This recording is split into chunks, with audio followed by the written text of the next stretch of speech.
personajes que nos inspiraron y nos acompañaron en nuestra infancia, que nos enseñaron a no tener miedo, a ser valientes y tener bondad a pesar de las circunstancias. Nos enseñaron a ser fuertes y que el poder no significa maldad. Nos mostraron lo rudo que puede ser un personaje, que nos hicieron reír, nos hicieron llorar y decir: necesitamos a alguien como tú. Nos enseñaron lo genial y cool que alguien puede ser, que la unión hace la fuerza, el significado de ser un héroe, a superar nuestras dualidades y lados oscuros. Nos mostraron personajes impresionantes y lo genial que puede ser un villano. Nos presentaron lo grande que es el mundo de los cómics. Nos dieron esperanza.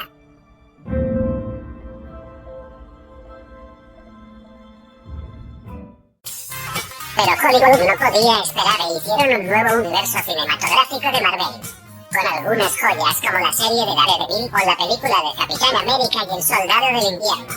Pero más son las cagadas como Capitana Marvel, Iron Man 3, Doctor Strange 2, entre otras. Pero eso no impidió que los fans de Latinoamérica, por lo menos, siguiéramos amando a todos estos personajes clásicos y a sus películas desfasadas de su época. Un universo cinematográfico planeado en secreto sin que las compañías se enterasen de los planes de Sam Raimi, Mark Steven Johnson y Kevin Feige, quienes junto a todos los directores apasionados de estas películas planearon un universo conectado entre todas estas producciones desde finales de los 90 y casi lo logran con ayuda de Fox y Sony con planes en el 2008 que no salieron muy bien y solo las compañías lo intentaron más tarde con un universo fallido del cual nadie se enteró lastimosamente. Actualmente Disney es dueño de todos sus personajes nuevamente a excepción de Spidey, que le pertenece a Sony aún. Al igual que Punisher y Ghost Rider lo hicieron durante los años 2000 y específicamente las películas de Punisher del 2004 y Ghost Rider de 2005 fueron distribuidas por Sony y producidas por sus diferentes estudios, siendo Columbia Pictures encargada de realizar la trilogía del Spider-Man de Tobey Maguire. Columbia Crystal grabando la película de Punisher de Thomas Jane en cooperación con Marvel Studios. Mismo estudio novato que en los 90 hizo la película de Nick Fury, Agente de S.H.I.E.L.D. Justo el mismo caso fue con Ghost Rider. New Line Cinema produjo y distribuyó la trilogía de Blade desde 1998. Universal Studios distribuyó y produjo la película de Hulk del 2003. Y 20th Century Fox, la empresa que produjo, dirigió y distribuyó las películas relacionadas a todo el universo de los X-Men, Daredevil y de los Cuatro Fantásticos. Entre todos estos estudios, Fox y Sony eran quienes más licencias de personajes poseían y ambos estaban dispuestos a colaborar completamente. Universal también tuvo cierta relación con Fox desde los años 2000 y si hubieron conversaciones para hacer un universo cinematográfico oficial durante 2008. Pero no se logró nada por la intervención de Disney y de Marvel Studios, a quienes regresaban los derechos de Punisher, Blade, Daredevil y Ghost Rider, perdiendo tanto Sony como Fox buena parte de sus personajes y dejando el proyecto en nada. A pesar de esto, los escritores y directores de las películas de Marvel traídas a los eran cómplices de un plan de conectar a todas estas películas como los fans de Marvel y los cómics que todos son, con referencias ocultas y conexiones que solo fans observadores podrían notar. Como dijo Sam Raimi y Kevin Feige durante el 2011, ellos sí buscaron hacer un símil previamente a los planes de Disney, pero los estudios se lo impidieron. Y Sam Raimi llegó a casi confirmar que el universo de los X-Men de Fox es el mismo que su Spider-Man, aunque hoy en día, posiblemente por contrato, se ha visto declarando que en el universo de su Spider-Man no existen más héroes. Ya saben que a Disney no le convendría para nada que los fans le pidan continuar con su universo clásico de Marvel, pues aunque les daría un chingadal de dinero de los fans nostálgicos y amantes de Marvel de los 2000, los sacaría de su zona de confort de ganar dinero fácil con películas basura, desechables y sin alma como lo ha sido casi toda la fase 4 del UCM básicamente.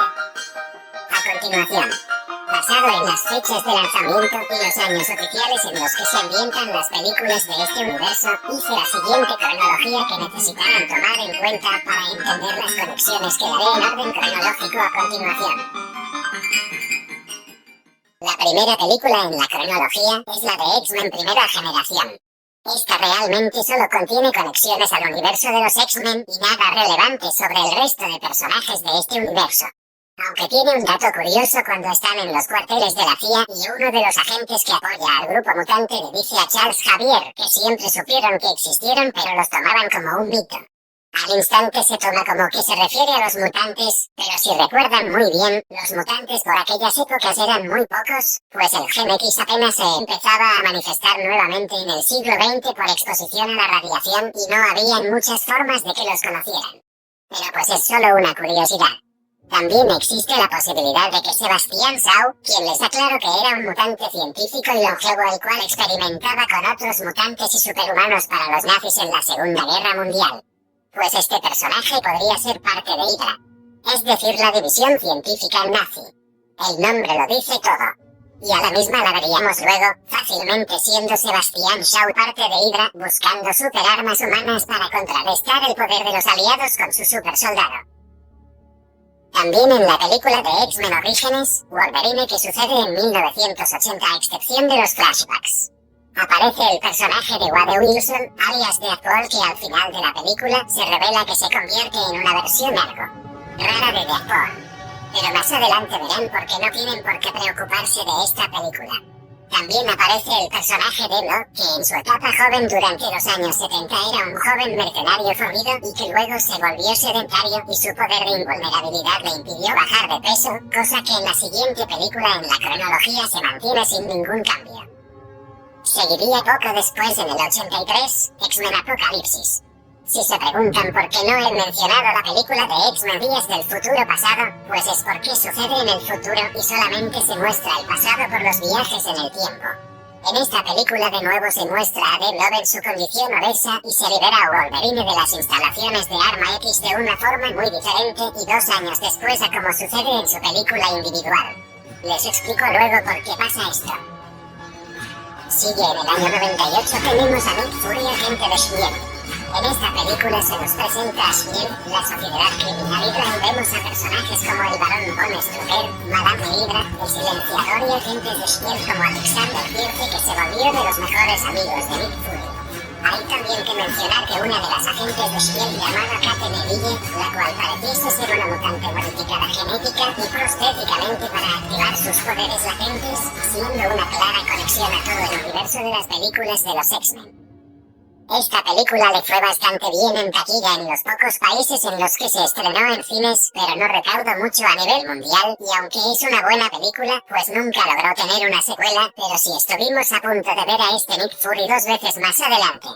También esta película nos demuestra junto con otras más adelante que el proyecto Renacimiento o Suero del Supersoldado sí existió en este universo y que durante la Segunda Guerra Mundial existió Hydra y para derrotarla durante la guerra necesitaron del Capitán América, que a su vez utilizando su labor con la SSR logró que se formara S.H.I.E.L.D. más adelante. Por lo que esta película tiene una de las más grandes conexiones. Aunque verán que definitivamente no es la única con la que se conecta. Esta película, aunque nunca tuvo secuela, sí se revelaron varios planes que se tenían para su continuación, en donde se revela que se mostraría una batalla contra Hydra en la segunda película y que Fury se enfrentarían con traficantes de armas experimentales en Madripoor. Tengan en cuenta este nombre y no lo olviden, ya verán. Y otra idea para una secuela era hacer que Alexander Pierce se revelara como un agente doble de Hydra que siempre se ocultó en S.H.I.E.L.D. como infiltrado. Concepto que, aunque ya se conocía en los cómics, fue igualmente utilizado en 2014 en Capitán América y el Soldado del Invierno. Muy curioso. Luego seguimos con Blade también del 98, pero aquí sí no hay ninguna referencia al resto de personajes de Marvel aún. Más allá de que se revela que la magia, los vampiros y los demonios existen en este universo. Además se agrega que los vampiros operan como criminales mafiosos comunes pero con superpoderes. Luego en X-Men del año 2000 tenemos la forma en cómo Logan se une a los X-Men. También se nos da un vistazo de cómo desde antes de los años 2000 la paranoia por los mutantes existía y los medios y los políticos los odiaban. Aunque también se siente precedente para algo que Fox planeaba hacer más adelante para sus personajes y nos ayuda a comprender por qué se seguía intentando conseguir evitar el suero del supersoldado y obtener armas muy avanzadas para los Estados Unidos. No solo para ser una potencia cada vez más grande, sino para poder enfrentar a estos mutantes y superhumanos que tanto estaban surgiendo en esos últimos años. Luego en Blade 2 del 2002 tampoco hay ninguna conexión a otros personajes, pero sí se termina de confirmar que el gobierno conoce de los vampiros y el mismo gobierno compra armas para enfrentarlos como a cualquier superhumano o mutante. En Spider-Man del 2002 se nos muestra cómo se estaba por alguna razón experimentando con arañas modificadas genéticamente para otorgarle las habilidades y poderes de casi todas las especies de arañas.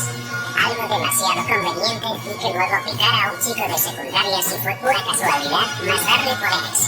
Otra conexión con el suero del supersoldado se presenta en las industrias Scott, donde Norman Osborn habla con un representante de alto cargo del ejército estadounidense para venderle armamento avanzado experimental como el aerodeslizador, las bombas calabaza que tenía tantos usos y lo más importante de todo, el suero de supersoldado. Y sabemos que se le llama así, pues incluso Norman Osborn lee en su hogar el periódico donde se habla de cómo el ejército cortó sus fondos y ahí se menciona el término de proyecto del supersoldado.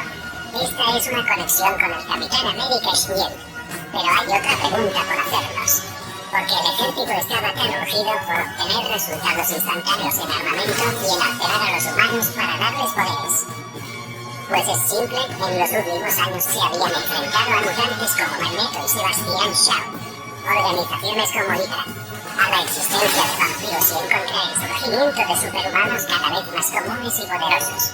Es lógico que desearan resultados inmediatos luego de que Trask Industries les haya fallado, que el científico Brian Barrera haya utilizado sus recursos para hacer experimentos ilegales y de cualquier manera no conseguir resultados inmediatos del suero y que luego Oscorp no les diera resultados confiables de un suero del supersoldado, razón por la que se envían con la competencia de Oscorp. Además recuerden que apenas 2 años antes, Magneto y la Hermandad Mutante habían hecho un atentado muy destructivo contra la ONU y solo un grupo de héroes mutantes pudieron detenerlo. Se entiende que las amenazas que enfrentaban estaban cada día en un nuevo nivel. Otra referencia es que el militar le menciona a Norman Osborn que su predecesor era quien lo apoyaba y aquí tengo una teoría. El general Ross era el anterior encargado de esta división del ejército para obtener armamento avanzado e intentar mejorar a los soldados. Y por el fracaso con el padre de Bruce Banner, al experimentar fuera de la ética, pudieron haberlo destituido y colocar como reemplazo al militar que vemos en Spider-Man. Pero cuando este muere, resulta que la mejor opción para llenar esa vacante era el mismo Ross, que antes habían destituido del cargo y por eso en 2003 lo vemos con exactamente el mismo encargo de conseguir armas para el ejército y al final siendo nuevamente destituido por el fracaso, conteniendo a Hulk y reemplazado esta vez por el general Aher que vemos en Fantastic Four 2. Quien arregla con Dr. Doom que le ayude al ejército a entender la tabla de Silver Surfer y podría tener un cargo similar al que tuvo Ross o exactamente el mismo puesto. Saliendo ya del tema del supersoldado y el ejército, en varios de los guiones borrador de la película y novelas se dice que el luchador con traje de demonio en las peleas de lucha libre es el tío de Matthew Murdock, en las noches de Daredevil. Y que este personaje en agradecimiento por vencer al Brancón le confeccionó su traje y le contó a su sobrino pequeño Max sobre un hombre sin miedo que lo inspiró. Aunque esta conexión no tendría ningún sentido por las edades de los personajes que no encajarían, solamente se toma como canon que él le hizo su traje de Spider-Man y nada más. Otra conexión es que en la escena del ataque del Duende Verde a la feria en Nueva York iba a aparecer Wolverine, confirmado por el propio Sam Raimi y Hackman. Pero por cuestiones de agenda y porque Hackman se encontraba grabando X-Men 2, no pudo asistir a las grabaciones de Spider-Man. Pero se tiene entendido que Fox y Zombie han tenido una relación excelente desde siempre y han estado dispuestos a compartir sus personajes varias veces, como se demostró con el fallido universo cinematográfico Ultimate que estaba conformado por películas de estos dos estudios. También en este guión se dice que Norman Osborn tenía fobia a los mutantes y que se demostraba como una representación de él. Y posiblemente del personaje. Spider-Man del 2002. Definitivamente de las mejores películas de este universo y una con grandes conexiones. En la película de Daredevil del año 2003 vemos la primera escena post-créditos de este universo con Bullseye. Pero en lugar de esto originalmente había un plan de juntar al Punisher de la próxima película de este universo que es interpretado por Thomas Jane, con el Daredevil de Ben Affleck en esta post-créditos. Y para ello se creó un concept art de esta escena postcréditos anticipando a Punisher. Lastimosamente no se tiene registro de que se haya llegado a grabar, pero según varios foros antiguos especializados la escena eludía al Punisher del 2004, pues esa película se encontraba en producción por aquellas épocas. No se sabe si como un próximo villano o como que será su próxima película. Pero sí estaría confirmando que estos dos personajes estarían en un mismo universo desde un principio, siendo una gran colaboración entre Sony y Fox. Aquí la escena recreada, pues el material original se encuentra completamente perdido.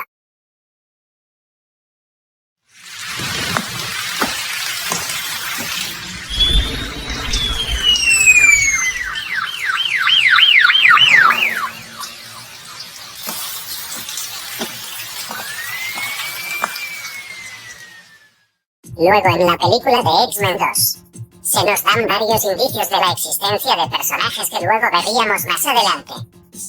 Entre estos vemos a los hermanos Andrea y Andreas von Strucker, mismos hermanos gemelos mayores de los hermanos von Strucker que vimos en la película de Nick Fury, y que luego veríamos en flashbacks en la serie de The Gifted. También vemos una mención al mutante Franklin Richards, hijo de Reed Richards y Susan Storm, integrantes de los Cuatro Fantásticos, mismos que aún no se habían formado en aquellas épocas, pero recordemos que entre la gran galería de poderes de Franklin se encuentra la manipulación temporal.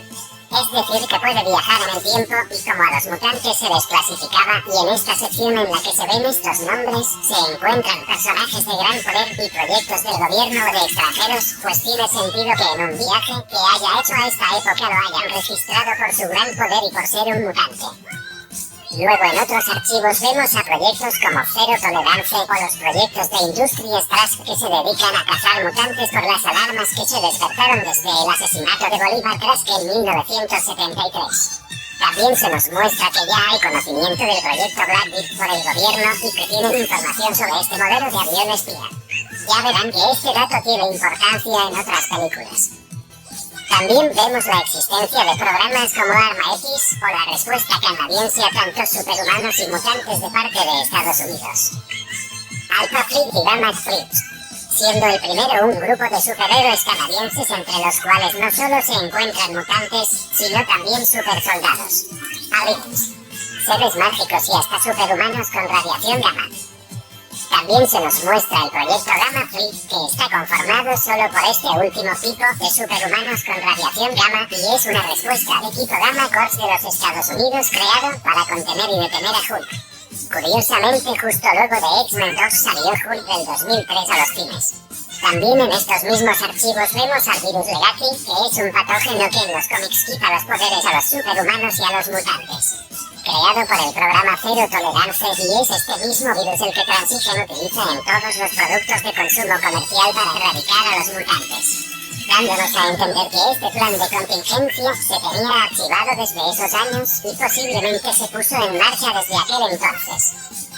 Aprovechando que el villano de esta película es Stryker, quien curiosamente ya no es integrante del ejército, pero sí trabaja de forma privada proveyendo armas del proyecto de Arma X para el gobierno. Y esto alimenta mi teoría de que existe un encargo del ejército para conseguir superarmamento para los Estados Unidos y que hemos ido viendo a través de estas películas los diferentes encargados de esta labor. En Hulk del año 2003 vemos al científico David Bryan Banner tratar de replicar el suero del supersoldado bajo la supervisión del general Thaddeus Ross, quien era en aquel entonces el encargado de conseguir superarmamento para los Estados Unidos. Pero el Dr. Banner utilizó de forma ilegal los recursos del ejército para hacer experimentos inmorales en sí mismo y conseguir resultados aceptables de un suero funcionando de forma eficiente con su hijo Bruce, al cual concibió el mismo día que regresó decepcionado a casa con su esposa, creyendo que el experimento había sido un fracaso. Pero realmente el suero se transfirió en su herencia genética y esa es la razón por la que Bruce sobrevivió al accidente con radiación gamma en el laboratorio y la reacción resultante de la fusión de esta energía con sus poderes fue a la bestia conocida como Hulk. El resto es historia. Pero lo interesante es que Hulk es el resultado de un intento de replicar el suero del supersoldado, cosa que se mantiene igual en Eusebio. Hablando de Eusebio, La película de The Incredible Hulk del año 2008, la cual se encuentra en la continuidad de Marvel Studios, es lo que queda de la idea original para una secuela de la película del 2003 interpretada por Eric Bana. De estos guiones preliminares, antes de cancelar esta película, se reclamó que los villanos serían Abominación y el líder.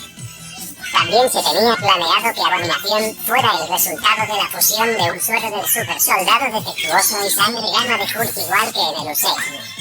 También había presencia Shield tratando de contener al gigante Esmeralda y encerrando a Abominación en la prisión de Rat o la balsa donde encerrarían a los criminales muy peligrosos o superhumanos que otras prisiones no podrían contener. También para una tercera película pensaban que se lograra mandar a Hulk al espacio por parte del general Cadeus Thunderbolt Ross como venganza por haber causado la destitución de su cargo en el ejército utilizando tecnología de Industria Strask y aliándose con una asociación terrorista que le otorga poderes similares a los de Hulk, convirtiéndose en un superhéroe en la Tierra a ausencia de Hulk para detenerlo.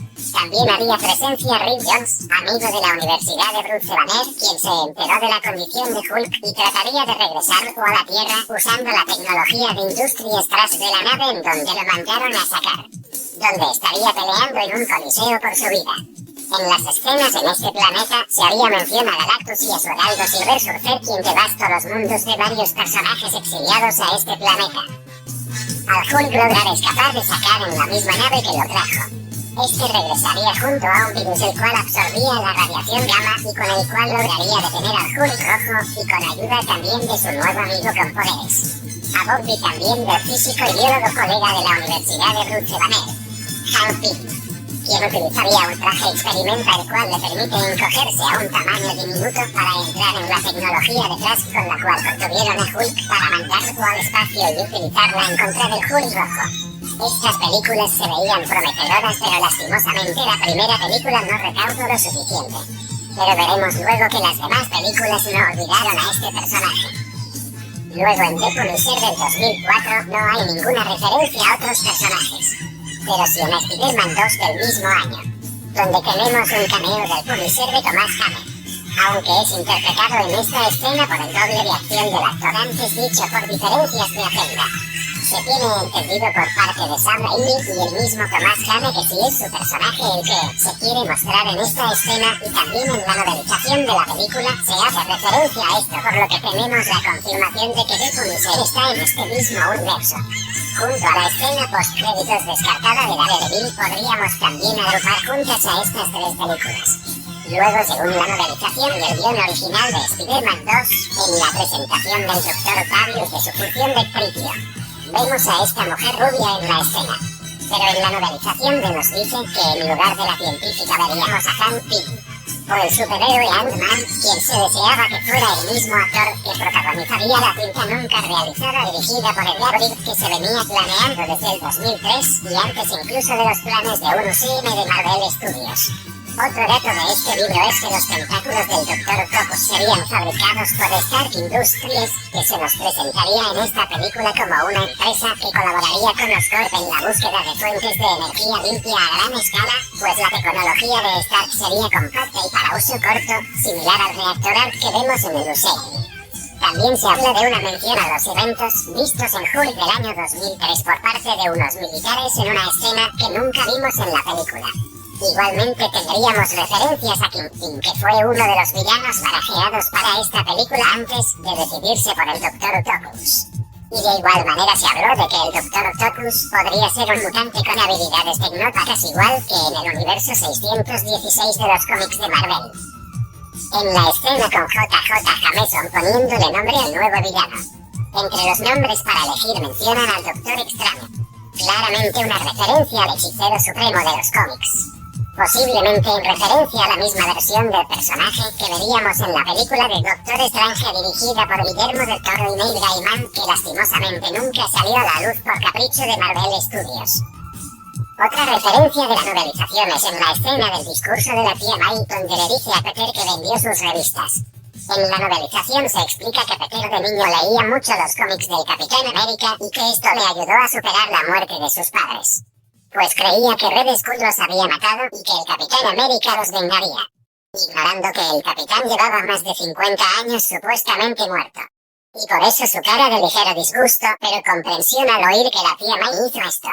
También en la escena del inicio con Peter entregando, curiosamente, una gran cantidad de pizzas en un edificio con un interior muy similar al del edificio Baxter, visto en la película del 2005 de los Cuatro Fantásticos.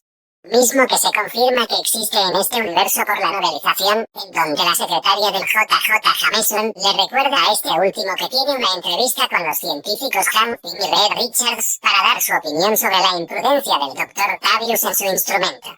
También en la escena donde Jameson le compra el traje abandonado de Peter a un vagabundo. Este en la novelización no iba a ser otro más que Namor el submarinero, rey de la Atlántida que se encontraba desterrado, sin poderes y con delirios de ser el rey de la Atlántida.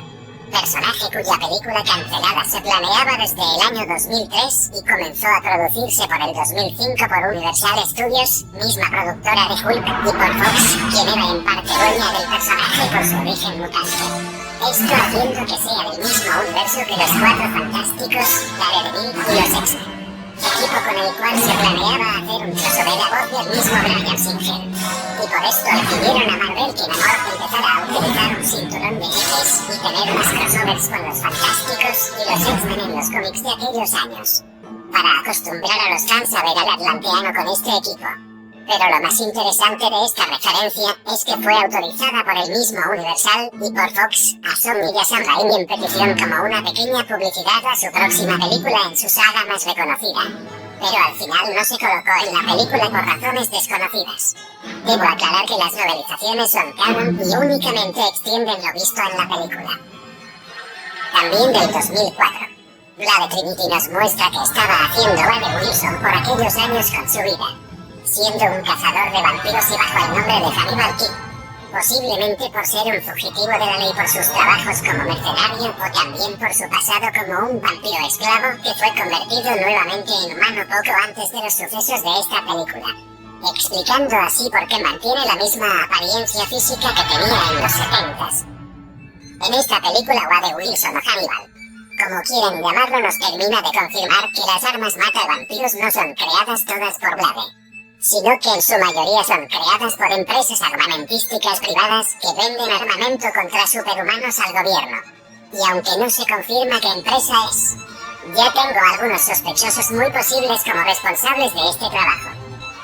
En Elektra del 2005 se nos presenta como enemigo principal a la mano y como aliado de Elektra al maestro de Daredevil, Steve, miembro del eterno rival de la mano, la Casca de Kundrum, el mismo lugar ficticio de donde viene Iron Fist, confirmando indirectamente que existe en este universo el manto del puño de hierro.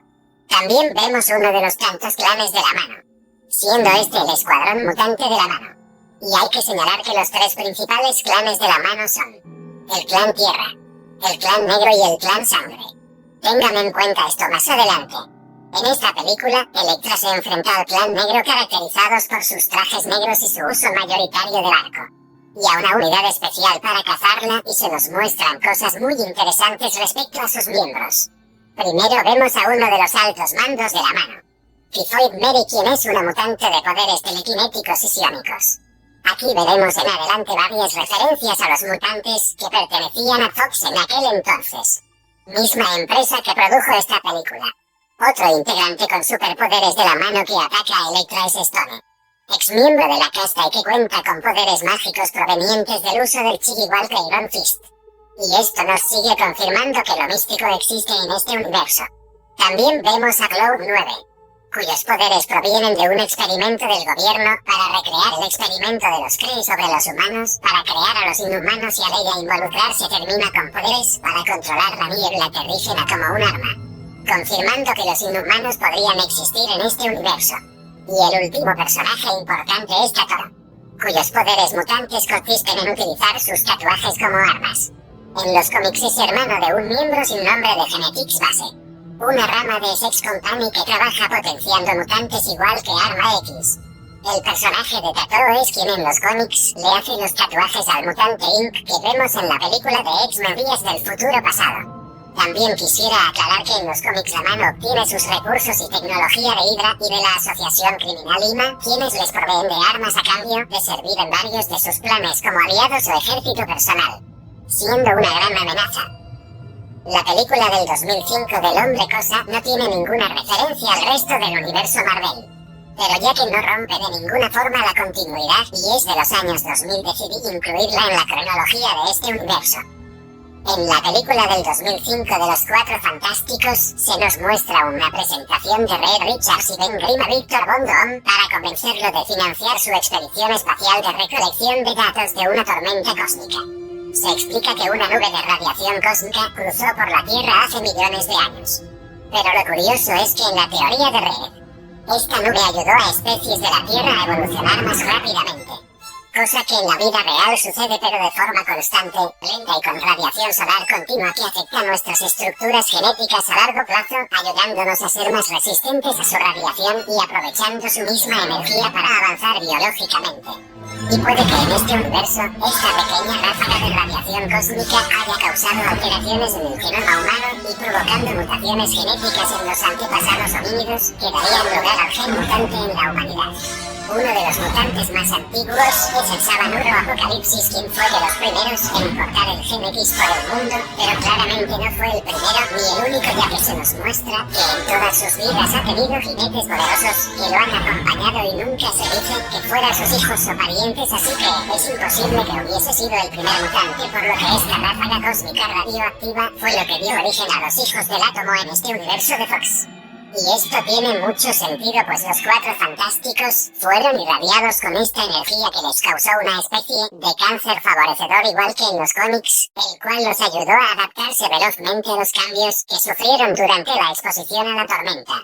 Aunque también es posible que la tormenta solo despertara habilidades internas mutantes y otras nuevas causadas por la mezcla con el contenido genético de otras especies que fueron absorbidas por esta nube anteriormente, pues por ejemplo Susan Storm tiene más de un solo poder y uno no tiene ninguna relación con el otro, a diferencia de la mayoría de mutantes, así que pudo haberle surgido una doble mutación que al mezclarse el gen mutante con la información genética alienígena en la tormenta le causara todos sus poderes.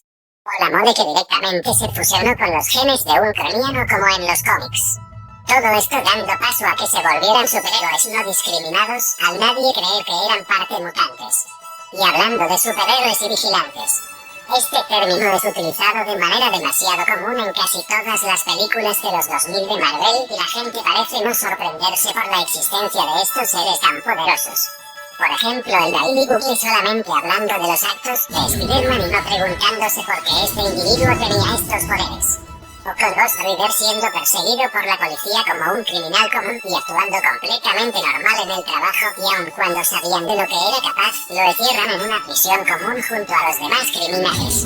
En lugar de llamar directamente al ejército o que el gobierno atendiera el asunto como algo extraordinario y casi confirmando que pensaban que era un mutante alocado o algo por el estilo, y con esto el hecho de que estaba normalizada la existencia de superpoderes pero no era bien vista. Otra referencia está en una parte de la novelización y en los cómics sacados directamente de la película, los cuales extienden las escenas con información que no se muestra en la película, pero de igual manera que sucede en la trilogía de Spider-Man de Sam Raimi. Es decir, que sí son canon. En el momento cuando John y Storm van a la presentación de Motocross, se hace una mención a John Vivace como el motociclista en llamas por parte de la entrevistadora luego de que la antorcha humana hace gala de sus poderes en una acrobacia y posteriormente retaría al motociclista a superar eso, aunque admitiendo que era su fan. Muy curiosamente, aunque el personaje de Ghost Rider le pertenecía a Sony, varias veces Fox llegó a utilizar películas de Spider-Man de Sony para promocionar a sus propias películas de superhéroes de Fox de aquel entonces. Como por ejemplo, la escena post-créditos de The Amazing Spider-Man 2 del 2014, siendo realmente un tráiler de X-Men Días del futuro pasado. O que los anuncios publicitarios de Daredevil del año 2003 muchas veces se colocaban junto a pósters de Spider-Man 2 y Fox prestó los personajes de Fox muchas veces para que Sony los utilizara en las series animadas del Arácnido, que por aquel entonces también le pertenecían a Sony. También el mismo intento de cameo de Wolverine en Spider-Man del 2002 y las intenciones de ambos estudios de juntar a sus franquicias en varias ocasiones. Cosas que si fueran compañías rivales nunca permitirían, demostrando la gran amistad que tenían ambas empresas. Así que no es nada difícil pensar que esta película estaba haciendo publicidad a la próxima película de Ghost Rider, que curiosamente salió con pocos años de diferencia, y agregando el hecho de que la película de Ghost Rider probablemente no se ambienta en el 2007 sino en el año 2006. Es decir, poco después de los sucesos de los Cuatro Fantásticos en el mismo año. Podríamos tomarlo como una conexión directa entre ambas películas. También en la peli de Ghost Rider, en un momento y en un viaje. Es decir, el arqueólogo de Ghost Rider hace un salto impresionante sobre varios camiones y luego sobre helicópteros. Y este salto llega a ser más largo que el de la antorcha humana y utilizando su técnica en lugar de superpoderes, los cuales curiosamente son muy similares a los de la antorcha humana por la piroquinesis. Además, al inicio de su presentación, utiliza mucho fuego, siendo probablemente en burla al tipo de fuego que lo retó con anterioridad. Curiosamente, en los cómics ambos personajes son buenos amigos no solo por sus poderes, también porque a ambos les encanta la velocidad y sus personalidades son bastante compatibles. Es muy interesante y lamentable pensar por qué no colocaron esta referencia en la película. Pero aún viendo todo esto, la referencia más grande e importante es a Wolverine de los X-Men, pues hay una escena en donde Reed Richards, utilizando sus poderes elásticos, transforma su rostro en el de Logan, quien de seguro es un héroe súper conocido ya en esta tierra, pues hasta en Japón es famoso.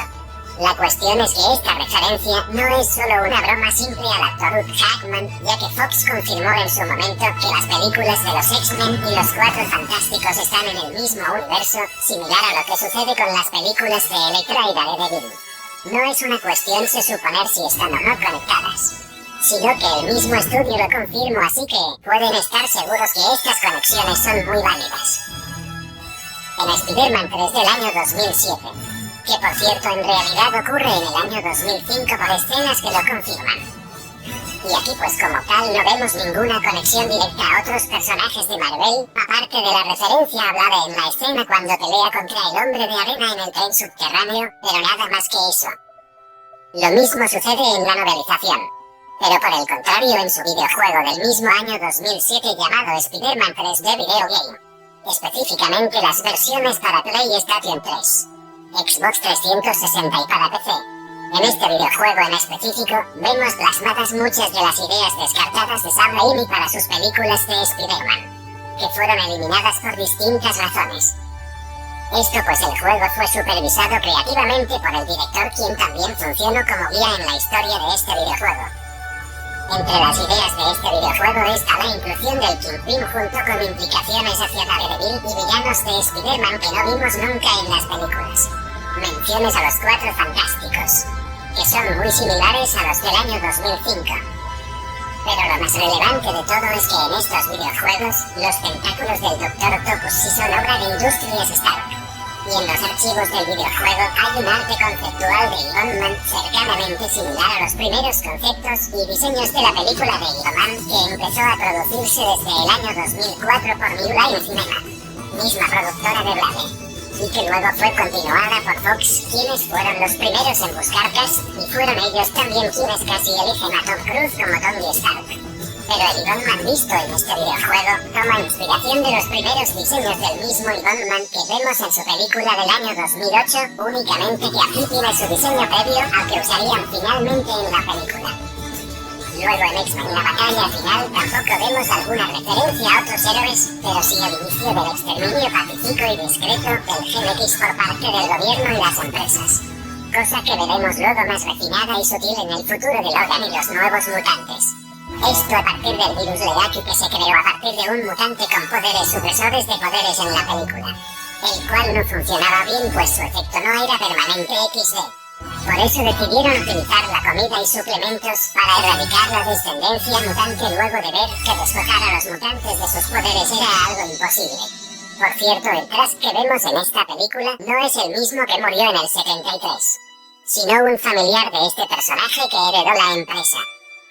En el año 2007 llega Ghost Rider, que como digo antes posiblemente se ambienta en el 2006 por algunas películas de estos años que hacen lo mismo de ambientarse un año antes de su estreno, pues la producción comenzó en aquel entonces. Pero pues por no estar completamente seguro lo voy a colocar en este punto en la cronología. Las únicas conexiones con esta película son con John Mirafe y los Cuatro Fantásticos, como dije antes, y la posible implicación a la existencia de los mutantes en su arresto y persecución por parte de la policía. Pero lo que me gustaría recalcar está en que el universo mágico está muy presente en varias de estas películas.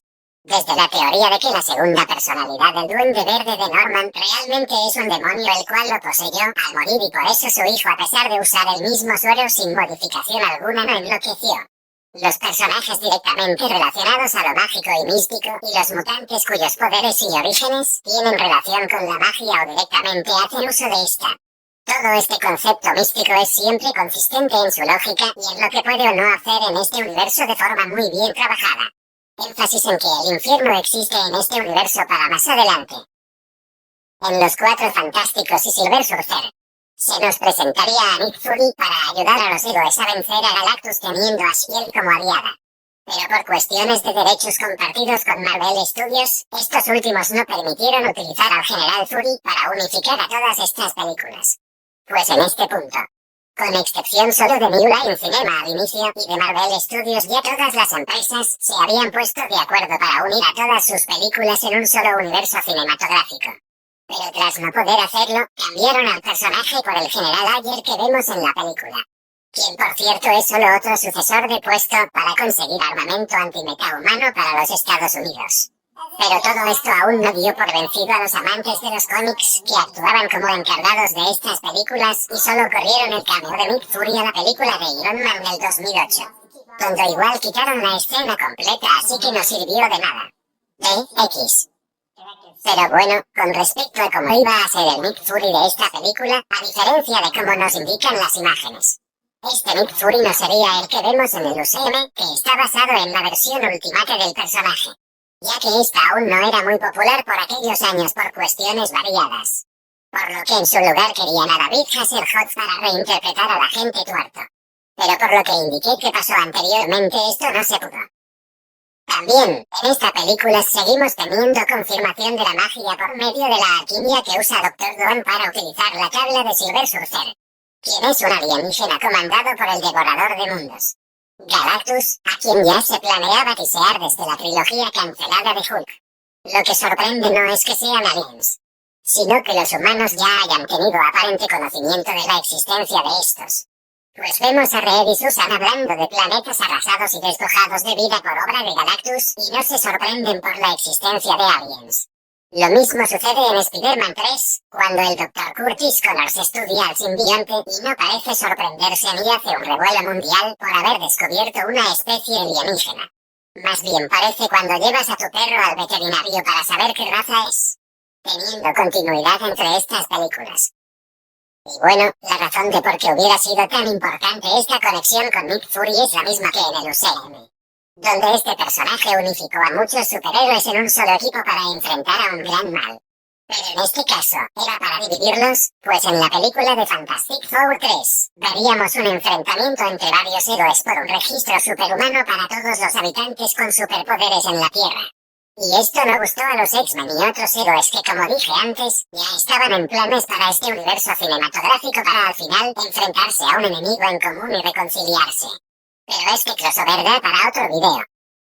Suena como algo hermoso y muy prometedor, pero al final lo malo de todo esto es que la mayoría de directores se cansaron de los malos tratos de los estudios y lo mucho que metían mano en sus proyectos. Por lo que decidieron salirse aún cuando su sueño de unir a sus héroes en un solo universo se estaba cumpliendo al fin. Y también agregado que a último momento, Marvel Studios recuperó a varios de sus personajes. Entre estos Blade, quien iba a estar incluido en este proyecto, pero fue removido de la ecuación justo cuando al fin New Line Cinema había aceptado unirse. Y al ver cómo este proyecto se desbarataba, también Universal quitó a sus personajes y se fue con Marvel Studios. Es por esto que las referencias directas al UCM en la que antes iba a ser una secuela de la del 2003, están hasta en la escena post-créditos y metidas casi con calzador. Pues las referencias originales antes de cancelar este crossover serían ver al Spider-Man de Tobey en la universidad a donde va Bruce Banner, el suero del super soldado y referencias al Shield clásico, que hasta vemos que esto no se llegó a cambiar a tiempo, pues el símbolo que vemos en la película es de la versión del 98. Tristemente, este proyecto no se pudo concretar por las malas decisiones de los estudios.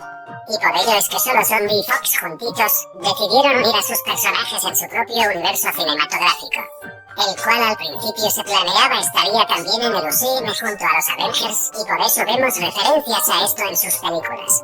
Pero al final no se pudo y se decidió que serían un universo aparte solo con los personajes de Fox y ahora únicamente los de Zombie. Si desean ver más o menos cómo hubiera sido este universo si todas las películas clásicas junto a los UCM hubieran estado unificadas desde un inicio, les recomiendo el juego de Lego Marvel Superhéroes, que recoge las ideas desechadas y sueños rotos de todos los fans y directores por haber tenido un universo compartido con sus superhéroes favoritos. Finalmente quería pedirle a toda la comunidad que por favor compartan y hagan saber a los demás en este mundo geek en las redes sociales acerca de la existencia de este universo y lo que pudo ser a través del hashtag MadeTheClassicMCU y compartiendo este y otros vídeos relacionados con el tema. Para que la comunidad se dé cuenta y comience a pedirles a Marvel, a Sony y a Disney que lleven a cabo el renacer de este vasto universo clásico interconectado para poder ver a nuestros personajes favoritos de la infancia, juntos todos al fin en la pantalla grande. Agradecimientos especiales a los canales de series y cine, Watcher Plus, Dino y Vivo, The Game, The Child, Tianjin y los 2000. Su apoyo en este video fue esencial y les agradezco mucho sus aportes. Encontrarán sus canales en la descripción. A todos les digo hasta pronto y a toda la raza les deseo unas felices noches, tardes o días. Gracias por ver y no sean como Ezra, por favor.